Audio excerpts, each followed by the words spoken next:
Hello and welcome दोस्तों, मैं हूं वंदना और आप देख रहे हैं लीगल चॉइस। तो दोस्तों फाइनली मेरे एग्जाम्स खत्म हो चुके हैं और मैं आ चुकी हूं आप सबके सामने एक नई वीडियो लेकर। मेरे थंबनेल से आप लोग समझ ही चुके होंगे कि आज मैं किस मुद्दे पर बात करने वाली हूं। जी हाँ, आज मैं बात करने वाली हूं उस धरने पर जो कि हमारे खिलाड़ियों ने दिया हुआ है। दोस्तों मेरे एग्जाम्स की वजह से मैं इस वीडियो को बनाने में थोड़ा सा लेट हो गई हूँ, लेकिन ये विषय चर्चा का है तो हम इस धरने को खत्म होने के बाद भी इस विषय पर चर्चा जरूर करेंगे। तो चलिए अपनी वीडियो को शुरू करते हैं।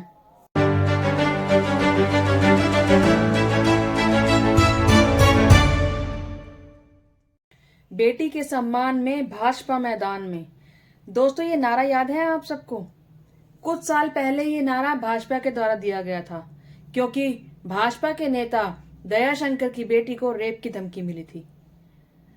लेकिन सोचने वाली बात यह है कि अब ये नारा कहाँ है? क्या सिर्फ भाजपा के नेता की बेटियां ही बेटियां हैं और किसी की बेटियां बेटियां नहीं है? उस समय इस बात के ऊपर पूरी भाजपा सड़कों पर उतर आई थी। स्मृति ईरानी चिल्ला चिल्ला के पागल हो चुकी थी। लेकिन अब ये नारा कहाँ है? लेकिन जब औरों की बेटियों की बात आती है तो भाजपा के नेता खुद उसमें शामिल होते हैं, खुद उनका नाम सामने आता है। मैं ज्यादा दूर नहीं जाऊंगी, अभी 2 दिन पहले ही यूपी में रेप केस में एक भाजपा का नेता पकड़ा गया है। और अभी नए साल की ही बात ले लीजिए, वो जो लड़की कंझावला में जो लड़की गाड़ी से घिसटती हुई 12-13 किलोमीटर तक गई है, उस केस में भी भाजपा के नेता का नाम सामने आया है। इसके अलावा उत्तराखंड की अंकिता भंडारी का नाम याद है आपको? उस केस में भी भाजपा के नेता के बेटे का नाम शामिल था। इसके अलावा कुलदीप सिंह सेंगर को ले लीजिए, चिन्मयानंद को ले लीजिए, और जो लखीमपुर खीरी में चीरहरण किया गया था उसमें भी भाजपा के नेता शामिल थे। लेकिन ये जो मुद्दा है, जो विनेश फोगाट ने जो इल्जाम बृजभूषण के ऊपर लगाया है, ये लड़कियां ये तो वो बेटियां हैं जो देश का नाम रोशन करती हैं, जो मेहनत करती हैं, अपना खून पसीना बहाती हैं और देश के लिए कुछ करती हैं, देश का नाम रोशन करती हैं। अगर उनके साथ ही ये सब होगा तो आम बेटियों का क्या होगा? कुछ भी कहने से पहले और अपनी बात शुरू करने से पहले आइए थोड़ा सा विनेश फोगाट को सुन लेते हैं। वो खुद लड़कियों का शोषण करते हैं, महिला कोचों के साथ में बुरा बर्ताव करते हैं। ये जो बात आप कह रही है विनेश जी शोषण वाली, ये आपकी जानकारी में कुछ ऐसा आया है? मैं नेशनल कैंप है, जी जूनियर्स जी का है, कोई सीनियर खिलाड़ी है?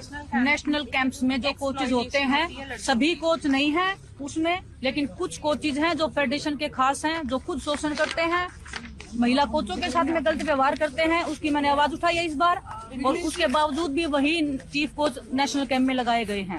अच्छा, हाँ जी जी जी जी जी एक आपने कोचेस की बात बोली, दूसरा और जी डिमांड, और वही कोचेज जो कैंप में लड़कियां होती हैं उनके साथ में बातचीत करवाते हैं लड़कियों की, शोषण करवाने के लिए ही। और अध्यक्ष जी ने खुद पता नहीं कितनी लड़कियों का शोषण किया है। बहुत सारे जर्नलिस्ट जो स्पोर्ट्स को कवर करते हैं उनको पता है कि कितने पावरफुल वो हैं, कितने बार के वो एमपी हैं, पैसा उनके पास है, पावर में वो बैठे हैं, पावर पोजीशन पे बैठे हैं। तो हम एथलीट को मतलब ये कि वो पहली बात तो हमारे पास धमकी आती है छोटी छोटी चीजों के लिए कि आपको जान से मरवा देंगे, जान से बढ़ के तो कुछ नहीं। विनेश कौन देता है? ये उनके जो खास लोग हैं उनके फोन पे नाम जब लीजिए। मतलब फेडरेशन मैं नाम जब जरूरत होगी मैं नाम लूंगी, मैं ऐसे ओपन में नाम लूंगी तो मेरे लिए भी एक लीगली मेरे लिए भी वो हो जाएगा। लेकिन हाँ, जब जरूरत होगी मैं नाम भी लूंगी। टोक्यो ओलंपिक्स के बाद में फेडरेशन के ही खास बंदे हैं। लखनऊ में कैंप क्यों लगाया जाता है? हमने प्रधानमंत्री जी से लेके हमने खेल मंत्री जी से लेके हमने सबको रिक्वेस्ट करके हमने लेटर भी बना है, वहाँ शोषण इजिली हो पाए और उनका वहाँ रीच इजिली है। बृजभूषण भाजपा का सांसद खिलाड़ियों का यौन शोषण किया करता था। जहां भी खेलने जाया करती थी उसी होटल में अपना भी रूम बुक कराया करता था। और जब सारी बात सामने आई, विनेश फोगाट ने पूरी बात खोल के रख दी सबके सामने, उसके बाद भी इस व्यक्ति को जरा सी भी शर्म नहीं। उसके बाद भी ये इतना कॉन्फिडेंट था जैसे कि फेडरेशन इसकी जेब में है। उसके बाद भी इसने ये कहा कि अब अगर मेरे ऊपर कोई भी इल्जाम लगाया, मेरे बारे में कुछ भी कहा, तो मैं पूरी की पूरी पोल खोल के रख दूंगा। बड़े ही कॉन्फिडेंस से, बड़े ही विश्वास से इसने कहा कि इस्तीफे का तो मतलब ही नहीं होता, इस्तीफा तो होगा ही नहीं। जानते हैं ये कॉन्फिडेंस कहाँ से आता है? ये कॉन्फिडेंस आता है पार्टी से, क्योंकि इन लोगों को पता है कि हम ऐसी पार्टी के अंदर हैं कि जहां हम कुछ भी करेंगे तो हमें बचा लिया जाएगा, हमारे ऊपर कोई एक्शन नहीं लिया जाएगा। इसलिए इतना कॉन्फिडेंस डेवलप होता है। विनेश फोगाट का कहना है कि रेसलिंग फेडरेशन ऑफ इंडिया के प्रेसिडेंट बृजभूषण जो भी कर रहे थे, जो भी वहां जो कुछ भी हो रहा था, उन सब की जानकारी उन्होंने प्रधानमंत्री जी को अक्टूबर 2021 में दे दी थी। तब उन्होंने ये भी कहा था कि मेरी जान को खतरा है, जिस पर प्रधानमंत्री जी ने उन्हें आश्वासन दिया था कि तुम्हें कुछ नहीं होगा। और सुनिए इस वीडियो में कि प्रधानमंत्री जी ने और क्या क्या कहा था उनसे। ये तो मेरे ही परिवार की है। क्या बेटा, बहुत तुम गुस्सा आ गया तुम्हें, अपने आप पर गुस्सा क्यों करती हो? हैं? सर इतनी देखिए, तुमने बहुत अच्छा खेला है और तुम्हारे परिवार ने, पूरे परिवार ने बहुत कुछ अच्छा दिया है। विनेश निराश नहीं हो सकती, ये बात नहीं चलेगी। विनेश, मैं पूरे परिवार को तुझे जानता हूँ, तुम्हें निराश नहीं देख सकता हूँ। वरना ऐसा करो, हफ्ते 10 दिन के बाद मम्मी बहनें सब मेरे यहाँ बैठूंगा, बैठ देगा आधे घंटे कौन लोग के साथ। Thank you sir. अब सोचने वाली बात यह है कि विनेश फोगाट को अपनी बेटी कहने वाले प्रधानमंत्री जी ने इस 1.25 साल में किया क्या उन्होंने कोई एक्शन लिया? क्या उन्होंने कोई कार्रवाई करवाई? क्या उन्होंने बृजभूषण को अपनी पोस्ट से हटाया? नहीं लिया, कोई एक्शन नहीं लिया, क्योंकि बृजभूषण भाजपा से बिलोंग करता है और मेरे हिसाब से जो व्यक्ति भाजपा से है उसको कुछ भी करने का अधिकार है। आप लोग मुझे बताइए ना, क्या राष्ट्रवाद के नाम पर ये लोग बलात्कार भी कर सकते हैं? क्या इनका बलात्कार भी माफ कर दिया जाएगा क्योंकि ये भाजपा से हैं? और वो स्मृति ईरानी, वो तो महिला और बाल विकास मंत्री है ना, क्यों ऐसे मुद्दों पर उसकी चूं तक नहीं निकलती? क्यों उसके मुंह में दही जम जाता है? क्यों उसके जबान से एक शब्द भी नहीं निकलता? ये वही स्मृति ईरानी है जिनकी बेटी बीफ बेचती हुई पकड़ी गई थी और जब रेस्टोरेंट के मालिकाना हक पर सवाल उठे तो ऐसे बौखलाई जैसे सवाल इनकी बेटी पर नहीं, देश की सुरक्षा के ऊपर उठे हों। खुंदक में ये संसद में सोनिया गांधी से भी भिड़ गई थी। क्यों मैडम ईरानी? ये जो धरने पर बैठी थी ये भी तो देश की बेटियां थी। ये आपका वही गुस्सा देखना चाहती थी जो आपने अपनी बेटी के लिए दिखाया था।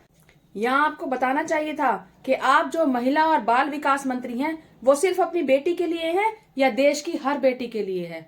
और ये जो बेटियां थी ना, जो धरने पर बैठी थी, वो कोई बीफ नहीं बेचती थी, वो देश के लिए मेडल जीत कर लाती थी। बेटी बचाओ बेटी पढ़ाओ, ये मोदी जी का ही नारा था ना? क्या हुआ इस नारे का? कहाँ बेटियां बचाई जा रही हैं? कहाँ बेटियों को बचाने के लिए कोई कदम उठाया जा रहा है?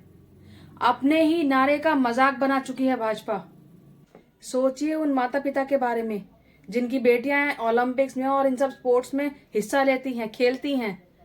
क्या गुजर रही होगी उनके ऊपर? और वो माता पिता जो अपने बच्चों को स्पोर्ट्स में भेजने की सोच रहे होंगे, क्या वो इस तरीके से ऐसी खबरें सुनकर भेज सकेंगे जब उन्हें ये पता चलेगा कि आजकल खेलने वाली बच्चियों के साथ भी ये सब हो रहा है? जंतर मंतर पर जो धरना दिया गया है उसमें प्लेयर्स की जो डिमांड थी वो ये थी कि रेसलिंग फेडरेशन को पूरी तरीके से चेंज कर दिया जाए। खेल मंत्री के साथ उनकी मीटिंग में ये बात फाइनल की जा चुकी है कि जो फेडरेशन में बृजभूषण थे उनको उस फेडरेशन में से हटाया जाएगा। उसके बाद उस पर पूरी की पूरी जांच की जाएगी। लेकिन सवाल ये है कि क्या फेडरेशन से हटा देना ही काफी है? क्या उस पर कोई एक्शन नहीं लिया जाना चाहिए? कोई कानूनी कार्यवाही नहीं की जानी चाहिए? क्या जो बेटियों के साथ में गलत हुआ है उसका उन्हें न्याय नहीं मिलना चाहिए? कौन करेगा ये सब? कौन ध्यान देगा इन सब बातों पे? एक तरफ तो देश पदक चाहता है, ये चाहता है कि बेटियां खेलें, आगे बढ़ें और देश के लिए पदक जीतें, लेकिन दूसरी तरफ जब उनके साथ कुछ ऐसा कुकर्म होता है तो उन पर पर्दा डाला जाता है। ये कहाँ तक न्याय संगत है? कोई लड़की जब देश के लिए कुछ करने के लिए अपने आप को आगे करती है ना, तो उसे सबसे पहले इस समाज से लड़ना पड़ता है, क्योंकि उसे पता होता है कि ये समाज उसका कभी साथ नहीं देगा। लेकिन फिर भी वो आगे बढ़ती है, और जब आगे बढ़ती है और उसके साथ ऐसा कुछ होता है तो वो लड़की इन बातों को किसी के सामने नहीं कह पाती, चुप रहती है। लेकिन उसको इन सब चीजों के लिए हिम्मत बटोरनी पड़ती है, ताकत बटोरनी पड़ती है, जिसके बाद वो इतना बड़ा कदम उठा सकती है, धरने पर बैठ सकती है। लेकिन जब ऐसा करती है, जब इन सब बातों को समाज के सामने लाती है, तो इन बातों पर पर्दा गिराया जाता है। जब ये मोदी सरकार सत्ता में नहीं आई थी तो उस समय ये बात करते थे कि हमें खेलों में पॉलिटिकल इंटरफेरेंस नहीं चाहिए। लेकिन अब अगर आप देखेंगे तो लगभग हर खेल में इनके अपने ही मंत्री घुसे हुए हैं। सबसे पहला एग्जाम्पल ये रेसलिंग का ही ले लीजिए। इसमें बृजभूषण बैडमिंटन फेडरेशन के हेड हैं हेमंतो बिश्व शर्मा। राइफल फेडरेशन के हेड हैं रणिंदर सिंह। आर्चरी के अर्जुन मुंडा। क्रिकेट के तो आप जानते ही हैं जय शाह। टेबल टेनिस की हरियाणा के उप मुख्यमंत्री दुष्यंत चौटाला की पत्नी मेघना चौटाला। ये सारे ही भाजपा से बिलोंग करते हैं। अब आप बताइए ना, क्या जरूरत है इनको अपने ही मंत्रियों को हर खेल में घुसेड़ने की? क्यों नहीं फेडरेशन को अलग रखा जाता? क्यों नहीं उनमें चुनाव अलग किया जाता? क्यों उनमें खिलाड़ियों को नहीं रखा जाता? सवाल बहुत सारे हैं, लेकिन इनका जवाब देने वाला कोई भी नहीं है। आप इस बारे में क्या सोचते हैं? आपकी क्या राय है? मुझे कमेंट बॉक्स में जरूर बताइएगा। मेरी इस वीडियो को लाइक कीजिएगा, शेयर कीजिएगा और मेरे इस चैनल को सब्सक्राइब जरूर कीजिएगा। जय हिंद, जय भारत।